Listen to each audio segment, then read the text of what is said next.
You are listening to a Fangirls Going Rogue priority transmission. Welcome to a special bonus episode of Fangirls Going Rogue. Trisha and I were invited to 3 Star Wars fan site roundtables ahead of Star Wars The Bad Batch Season 3 premiere. So, we present to you one of those roundtables. This is a conversation with the voice of Omega herself, Michelle Ang. And we recommend you watch the first 3 episodes of The Bad Batch, airing on February 21st, if you don't want any spoilers. Enjoy! Yep. Hi, this is Trisha from Fangirls Going Rogue. Omega has this incredible ability to hope for the best from people or situations. What do you think the audience can learn from her optimism? That optimism can get you through the face of some really challenging times. Season 3 is a big one for Omega. She suddenly is hit with the realization that she might be the cause for why the Bad Batch is constantly in peril, and that weighs pretty heavy. So I think, that this, no matter how bleak the circumstances, if you can find a way to have hope, then that can sustain you through some dark times. Thank you so much. It's an absolute pleasure to speak with you. Omega is a total beacon of joy and hope for so many of us, and I want to thank you for that. Now, when you think about her journey, especially in this season, what do you think the most important thing for her to learn has been as her character in the series has progressed? It's kind of, it's tricky. Lots of things, but like for this season, I would say sort of self-confidence. Season 2 was so much about like learning skills from all of the different brothers, but now there's a big chunk of the season where she's literally alone, or at least separated from most of the people she's relied on in the past. So it's this self-reliance that brings about a self-confidence that kind of sees her through the season. Hello. Omega's grown a lot, but how has she changed for you in the time that you've played her? How has she changed for me? You mean as like how my relationship to her, or like in a more physical portrayal kind of Yeah, sense? you started off with a kid. You've got now a much more mature, weathered. She's learned a lot and grown a lot. How has that changed for you in terms of the performance? Yeah. And you know what? The writers have done a beautiful job of keeping the growth consistent. So really for me, my job's so easy because these scripts come fully formed, and because we are shooting them chronologically, which sometimes doesn't happen when you're doing live action, I'm building off of the last episode that I've dropped anyway. So my knowledge is up to date with Omegas, and I just rely on the sort of detail in the script. If that makes sense. Hi there. Hi, this is Keith and Kerwin from Father Son Galaxy. Hey guys, nice to see you again. Nice to see you again too. So the series has allowed Omega to develop relationships with all of her brothers. What has she learned from each one? From each one? I mean, I feel like, primarily it was with Hunter, and then in season 2 we got to explore a lot with Tech, RIP, and Echo, and sort of, the practical side of like having knowledge and fixing things, and then Echo, sort of the principled nature of knowing what his mission is, in terms of which Omega has adopted as well, which is like, there are our brothers who need us, who are being taken away and tested on and in peril, and it's our duty to and we should be in service of trying to help them. And then this last season is, I'm so excited that Omega is reunited with Crosshair, because she challenges him, and in some ways I think Crosshair has something to learn from her in this season. And their roles are reversed in some ways. Omega becomes a caretaker and someone with wisdom, both to Crosshair as an individual with what he's going through with his sort of trauma and PTSD, and also the reintegration of like relationships after a fracture, bringing Crosshair back in and what forgiveness and real love in the face of, in the face of a betrayal and then reuniting together, what that can look like. Actually, playing off of that last question, Omega has such a great relationship with each member of the Bad Batch, and the dynamic with each one is so different. Which is your favorite member of the Bad Batch to play off of?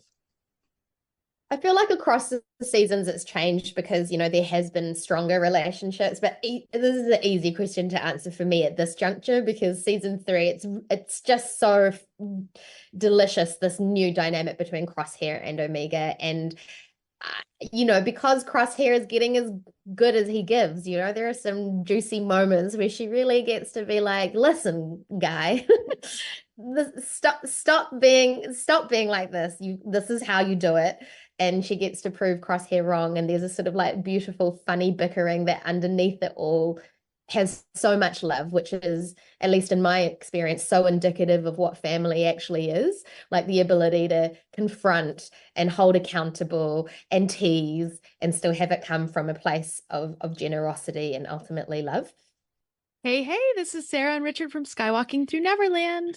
It is. Hey there. It's so much fun watching scenes between Omega and Batcher. Do you get to record scenes with D. Bradley Baker as he's performing Batcher, and how much fun is that? I mean, this is wild and obviously well known at this point. D is just such a vocal magician, and he absolutely leapt at the chance to play Batcher. And, with D, there's never any, I would be reading the script and there are moments where it calls for Batcher to be expressive, and it would just be this like long sort of diatribe of moment. And I'd be like, is that, nope, let's go. Okay, it's D just brings so much color to it, which was really essential, being that you're right, Omega has this deep connection to a non-speaking character. But yeah, watching D utilize that amazing skill of his is never ever gonna bore me. It's just incredible. Thank you so much. Hi, this is Alex from Star Wars Explained. One of my favorite Omega character traits is how she will mimic the mannerisms of the people that she looks up to, like Hunter or Fee. If you could pick any Star Wars character for her to hang out with and mimic, who would you like to see? So tricky. I don't know. All I can say is I don't know if you guys have seen up to this part, but like Asajj Ventress was incredibly interesting to Omega. Like she's come across formidable female figures, but I think that one in particular really sort of took Omega. She had to take a step back, and sort of there was this sort of fear and respect and like intrigue. So maybe her. Over the course of 3 seasons, Omega has kind of won everyone's hearts over. There's some beautiful moments, some intimate ones, some epic ones. I'm wondering if there's a particular Omega moment or even episode that really stands out to you across your 3 seasons of work. Oh my gosh, that stands out to me. It spans so much time, and my memory's so bad. But I guess. I mean, I know you guys haven't seen the finale of season 3 yet, and there were slightly different ways. We weren't set on exactly how it was going to end, so there were sort of some explorations. But like as a actor and as like an emotional sort of moment, I'd have to say that. I know that's such a mean answer because you haven't seen it, but just I feel like it's like the culmination of my journey as a performer and Omega's journey as a character, like all consolidated into like 2 lines or something, yeah.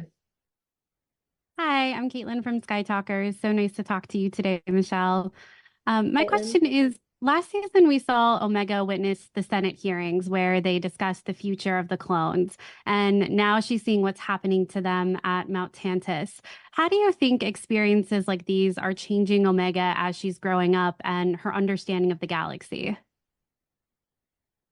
Well, that the whole concept to her that there are differences between rights of living beings just blew her mind. Like some people have rights, some people have the ability to be represented, and then there's this whole community of who she considers her brothers and now sister who don't. And so that inequity, I think at first was like sort of mind-blowing, but you're at Mount Tantus, it's really dark. Like the things that are going on there are very, without even having that knowledge of politics or whatever, just on a humane level, she's like, this is deeply unsettling. So sorry, what was the second part of your question? Oh, just how it's influencing her and her thoughts on the galaxy and growing up. Yeah, I mean, I think this is where the complexity of like the fact that she's still a child, but then knowing that things are wrong sort of come into play. Like, I don't think she's worried about fixing the whole galaxy, but what she does feel very strongly about is this facility is doing things to people that I care about, and we need to get them all out. So that becomes like a very, very forceful drive throughout season 3, which is that not only does she want to extricate both herself and Crosshair, but there's this desire that is not accomplished until she's managed to take out all the clones from Mount Tantus. Hi, Michelle. This is Tara Bennett from Star Wars Insider Magazine. I wanted to circle back to the question before last, just in terms of talking about the end of the season. It's really special, that you got a chance to complete the arc of your character in the series, and without spoilers, but just in terms of your own experience with it, did you treat that final script in a different way? Was it? Did you want to know what was coming? Did you want to go pure when you went into it? I know you said that there were still some changes, but at the end of the day, it's the last time maybe that you'll play her. So it's just interesting to see how you kind of treated it, and then if you wanted to be surprised as you read it. I mean, we knew this was going to be the final season, and it was with great trepidation when I received the last script that I opened it up. And, I will admit, it wasn't like I was reading it while I was eating lunch. Like, I had to prepare myself emotionally before opening up the document, because yeah, it is really sentimental, and I was sad. I'm grateful for the journey, but the fact that it had to end after 3 was surprising and shocking, but also I think that the writers have done a beautiful job. I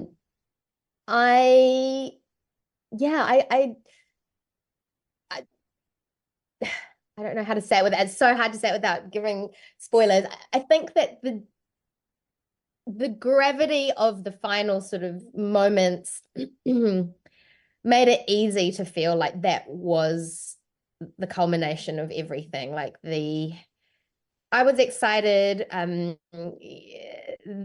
one sort of exploration, because Omega was sort of set up with the possibility of a very large future, perhaps, and then it changed from there. So then I had to park that expectation about where Omega would end up to one side and go with the new idea, which was a little bit bittersweet. But I also was able to see some of the previs because the last 2 episodes took a little bit longer to put together, and that was actually really awesome to see the visualization of those final moments, and that sort of brought the whole experience together for me.